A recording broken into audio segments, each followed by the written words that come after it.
napatake over si Cooper Flagg. Nag-showtime pa sa Washington Wizards. Nagkangasan pa sila dito ni CJ McCollum. Isang dikdikan na laban. Hindi maganda yung nangyari sa player na to. Tapatang Dallas Mavericks kontra naman dito sa Washington Wizards. Finally, hindi na si Cooper Flagg ang tatayong point guard ng Dallas at pinag-start na talaga na bilang point guard si D'Angelo Russell. No Klay Thompson pala sa game na ito due to illness injury. At sa lumabas dito ng balita, possible na may trade dito ng Dallas itong si Klay Thompson. Well, sino kaya ditong kukuha sa kanyang team? Start ng first quarter, simulan dito ni Alex Sarr at CJ McCollum para sa unang opensa ng Washington Wizards. Habang sa Dallas, first two basket naman dito ni D'Lo at ni Daniel Gafford. Yun nga lang, bahagya naman ditong nakuha ng home team sa 6-3 run. Kaya nakuha dito ng Washington ang kanilang unang kalamangan. At sa 7 minutes mark, ganda naman dito ng pick and roll ni Max Christie to Daniel Gafford. Pero sa play naman na to, naisa naman dito si Max Christie ni CJ McCollum ng 3 free throws at nasundan pa ng transition easy 2 points ni McCollum. Kaya naman, napatimeout kaagad dyan ng Mavericks. After the timeout, nakadikit muli dito ang Dallas at dito naman nila nakuha ang 7-point lead. Nakapagtala sila dyan ng 10-0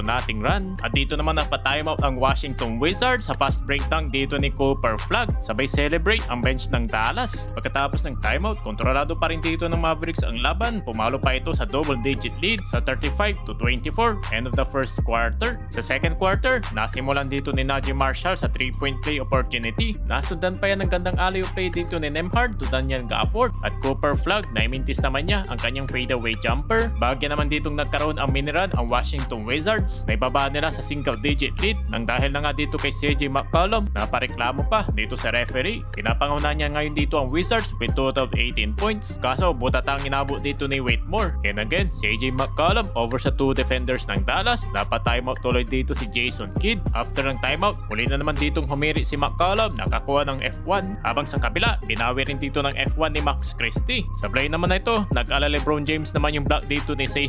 Hindi natawagan ng goal 10. Clear daw sabi ng officials. At Cooper Flagg 4 points pa lamang dito sa second quarter. And after nyan, under sa 3 minutes mark, naibaba pa ng Washington sa 3-point lead dito ng Mavericks. Pero buti na lang, muli na naman ditong nakakuha ng momentum ang Dallas. Gandang block pang ginawa dito ni Daniel Gafford. Pero yun nga lang, papatapos dito ang second quarter, na turnover pa dito si Cooper Flagg. Nauwi tuloy yan sa 3-point ni Alex Sarr. Pero leading pa rin naman dito ang Mavericks 57-53 halftime. Sinimulan dito ni Cooper Flagg ng kanyang driving layup sa third quarter. Kaso 3 points naman ang binawi dito ni Cation. At muling nakadikit dito ang Washington sa second chance points ni Alex Sarr. Pero muli na naman ditong bumalik sa 4-point lead ng Mavericks. Mula yan sa assist ni Flagg sa corner 3 ni Max Christie. At heto, back-to-back assist dito ni Flagg. Alley-oop play to Daniel Gafford. Nasundan pa ng good transition dito ni Flagg. At may gusto pang i-posterize dito ang rookie. Yun nga lang, butatang inabot ni Flagg. At unti-unti na nga ditong naibababa ng Washington Wizards yung kalamangan ng Mavericks. Kaya sa halfway mark, napatimeout naman dito si Jason Kidd na makuha dito ng home team ang 1-point lead. After naman dito ng timeout, kumana ng 2 points si Cooper Flagg. Pero mainit sa ilalim sa pick and roll itong si Alex Sarr. Nasundan pa dito ng 3 points ni Cam Whitmore. Sa 2 minutes mark, pumalo pa dito sa 6 ang kalamangan dito ng Washington Wizards. Pero buti na lang napatake over dito si Naji Marshall sa third quarter. Matapos dito ng kanyang 3 points, 4 na puntos ang hahabulin dito ng Dallas Mavericks sa end of the third quarter. Well, sa final fourth quarter mga idol, nauna dito ang opensa ng Wizards. At muli na naman dito nagparamdam si CJ McCollum sa kanyang baseline jumper. At buti na lang, napabuhat na lang dito si Naji Marshall mula naman dito sa corner 3 with total of 25 points dito sa Dallas. Kaso nga lang dito sa agawan ng rebound, bagsak itong si Marshall. Napatimeout tuloy dito si Jason Kidd sa 94-87. Muling binalik dito si Flagg sa fourth quarter. Kaangasan pa sila dito ni CJ McCollum. Ang Washington Wizards naman dito ang napatimeout sa back-to-back 2-point basket dito ni Max Christie. Pagkatapos naman dito ng timeout, balik sa 4-point lead dito ng Dallas Mavericks mula nang sa 3-point lead ni Brandon Williams at sa driving layup dito ni Cooper Flagg. Pero agad naman ditong nakabawi ang Washington Wizards. Nakapagtala sila dito ng 5-0